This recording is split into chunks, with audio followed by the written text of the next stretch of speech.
Xin chào mọi người, mình là Series 499. Nếu chỉ nhìn lướt qua, nhiều người sẽ bảo, chẳng phải đây là con Release 78F00 mình đã review rồi sao? Đúng rồi, nhưng lần này Bandai cho em nó đổi ca từ ban ngày sang ban đêm. Nghe thì chỉ là đổi màu sơn, nhưng là cạnh phiên bản ban ngày thì lại cho cảm giác hoàn toàn khác. Vậy, Night Illuminated có thực sự đáng để sưu tầm hay chỉ là một bản đổi màu? Cùng mình tìm câu trả lời nha. Cả hai đều ra mắt trong năm 2021 với mức giá là 22.000 yên.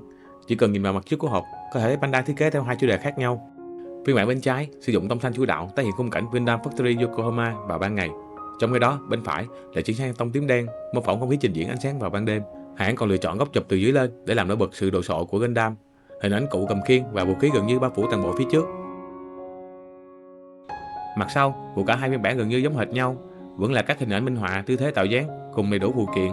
Khác biệt chỉ nằm ở phần background được thay đổi theo chủ đề của từng phiên bản.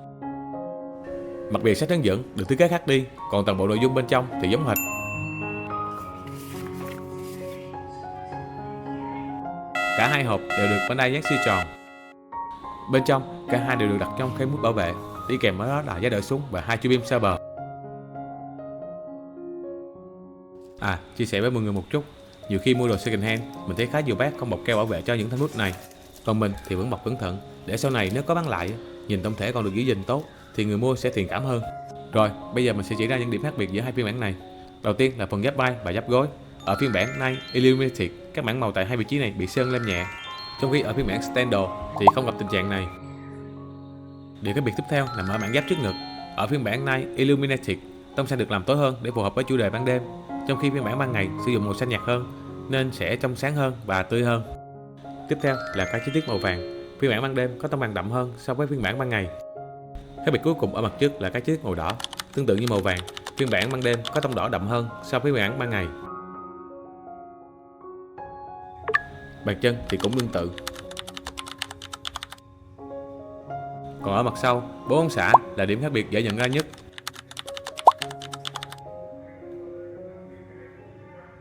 Ngoài lề xíu ha, về phần ống xả thì chúng vẫn có thể dịch chuyển được nè, nhưng biên độ không đáng kể. Ngoài ra có một lưu ý nhỏ là cái ống xả này có thể tháo rời, nên mọi người nhớ cẩn thận kẻo làm rơi rồi thất lạc. Nếu để ý kỹ thì màu trắng trên phiên bản Night Illuminated sẽ ngã hồng hơn, nên chu beam saber cũng được phối màu đồng bộ với Gundam.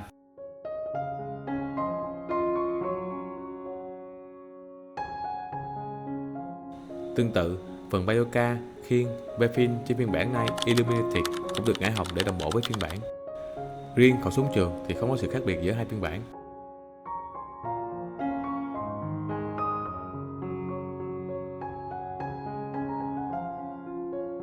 Về hướng năng lượng thì phiên bản ban ngày sử dụng nhựa trong hơn.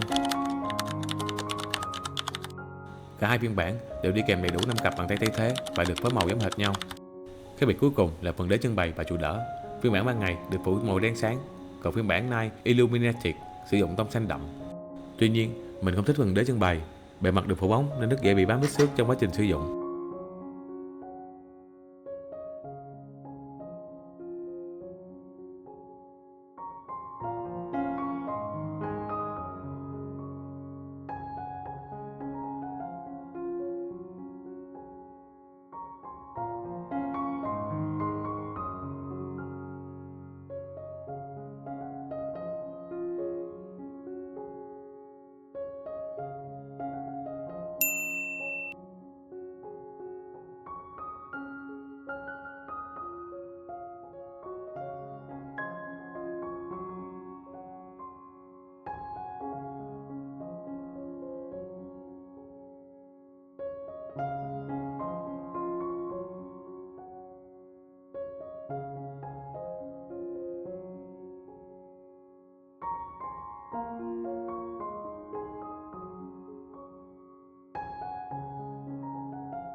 Phiên bản ban đêm gần như kế thừa hoàn toàn từ phiên bản ban ngày, từ thiết kế hộp, cách in ấn, bố trí phụ kiện trong khay nhựa cho đến biên độ khớp và cả hệ thống đèn LED.